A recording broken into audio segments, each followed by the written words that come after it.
right, everyone, get ready for a deep dive.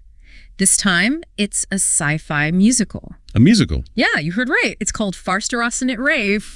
Okay.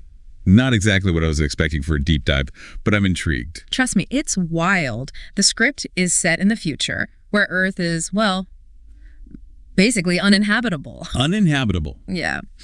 Thanks to this cloud wave event, happened back in 2099, and now humanity is scattered all over the solar system, living in these giant spaceships called dragons. Dragons, wow, that's a pretty creative concept. And the music. It's a mix of folk and funk. Folk and funk. I know, right? Sounds crazy, but it actually works. So it's a sci-fi musical about humanity living in space after some apocalyptic event. Exactly. And it gets even wilder. You've got this diverse cast of characters, not just from Earth. Oh. There are people from Mars, Ceres, even the moon. It gives you all these different perspectives on what happened to Earth and what it means to be human in space.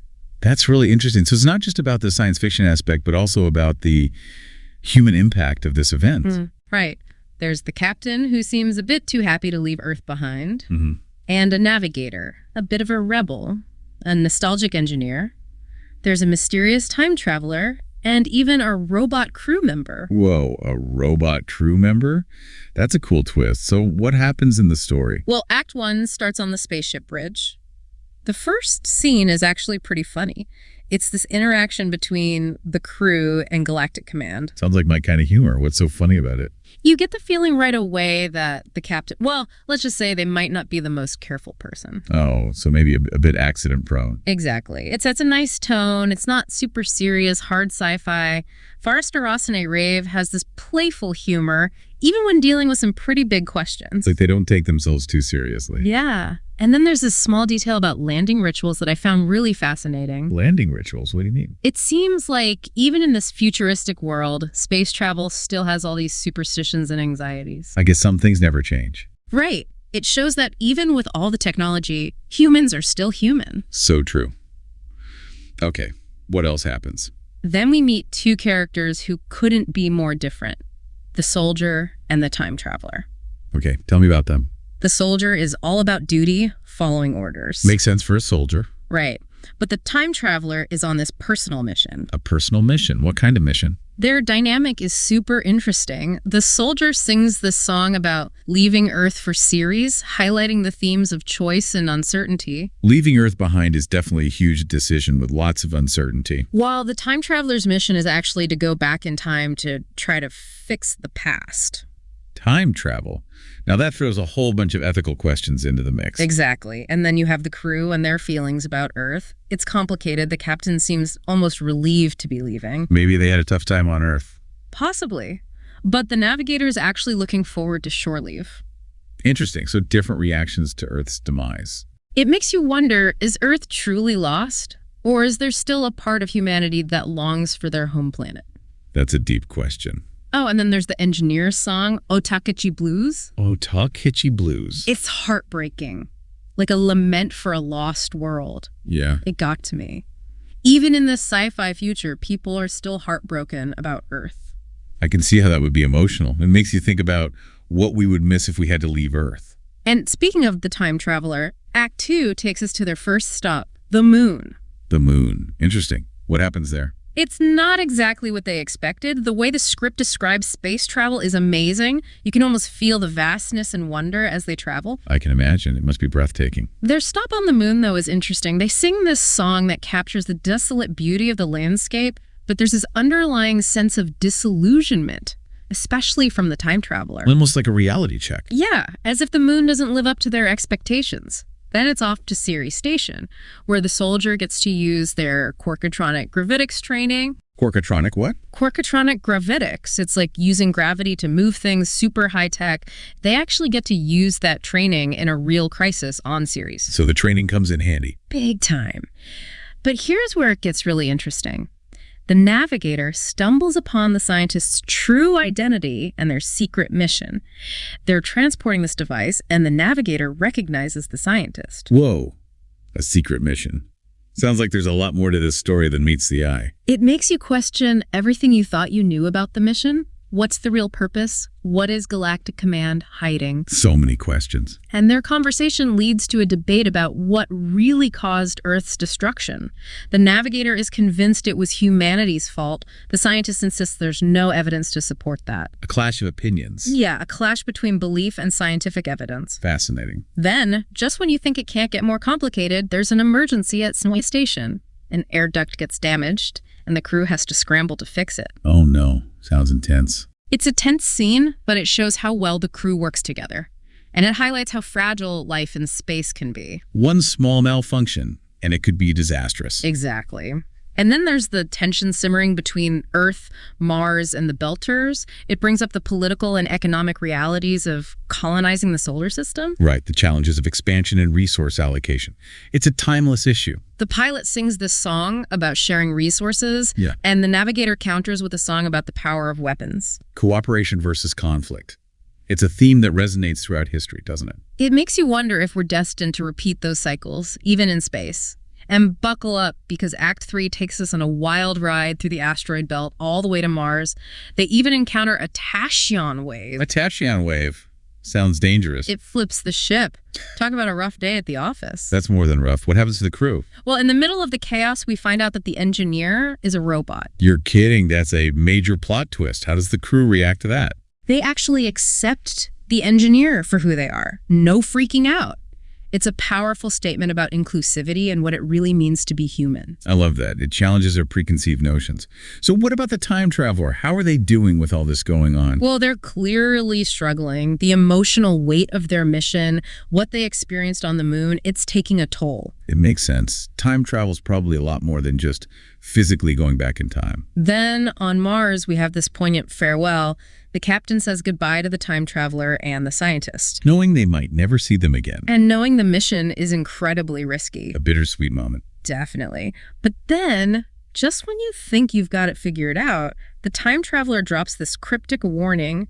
They talk about a gravitics temporal waves effects blast zone. What does that even mean? It suggests messing with time might have consequences, big ones that the time traveler didn't expect. And to make things even more complicated, the crew gets new orders. They're heading to Alpha Proxima. Alpha Proxima. That changes everything. Where is that? It's a star system. Light years away. It's like their journey to Alpha Proxima is a metaphor for humanity's desire to explore, even when faced with the unknown. It makes you realize this is just one piece of a much bigger story. And we haven't even gotten to the final song, Working on the Train. Working on the train. I'm curious. It's a powerful one. Yeah, we definitely need to talk about that. But maybe that's a discussion for part 2. We've given everyone a lot to think about already. That we have. So, Working on a Train. What a song, huh? Yeah, it's like the whole musical condensed into this one powerful piece. Journey, change, life, death, it's all there. The train journey as a metaphor for human existence? That's pretty clever. We're all just passengers, hurtling through time towards who knows what. I'm blown away by this whole thing, honestly. The world building, the storytelling, it's sci-fi, but it feels so real. They nailed that balance. Complex scientific concepts, but the human element is always front and center. It's smart, but it hits you right in the feels. The deeper themes really got to me. Our relationship with technology, the whole time travel ethics debate, the idea of redemption. It's all there, isn't it? Wrestling with the consequences of tech, questioning the right to rewrite the past, seeking to make things right. Heavy stuff. And the ending. It's like they just dropped the mic and walked off. What happens to Earth? Did the time travel thing work? What about the crew? So many questions. It's deliberate, though, isn't it? Like you're saying, here's the story, now you finish it. The journey's important, maybe even more so than the destination. I kept imagining the music while reading, and that folk-funk mix just fits. So unexpected, but it works perfectly. Picture this.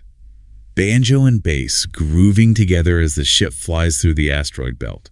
It creates this amazing soundscape that matches the story's vibe perfectly. For Farstarrocinante, Rave, it's more than just a space adventure. It's about being human in this crazy, enormous universe. It forces you to think about where we fit in all of this, our responsibilities to each other and the planet, the impact of our choices. It's about humanity's past, present, future, the whole shebang. It makes you wonder, what would you do if you could change the past? What would be too big a sacrifice for humanity's sake? Whoa, Those are some big questions. This musical doesn't give you easy answers, though, does it? It's more about making us think, challenging us to look at these issues, the choices we make. This whole deep dive, it's really opened my eyes to what sci-fi can do. Who knew a space musical could be so profound? Right. It's not just about escaping reality. It's about exploring the big stuff in a way that grabs you. Social issues, ethics, philosophy, it's all in there, wrapped up in a fun package. I have a feeling we'll be talking about this one for a while. It's the kind of story that sticks with you, makes you think about the big picture, our place in the universe. So if anyone out there gets the chance to experience Farstarrocinate Rave, read the script, see it live, whatever, do it. It'll stay with you, make you question, imagine, dream a little bigger. It's an experience you won't forget. You know, it's amazing how this musical makes you think, even after we finish talking about it. It really gets under your skin, doesn't it? Huh. All those big questions it raises. Like, did the time traveler really think it through?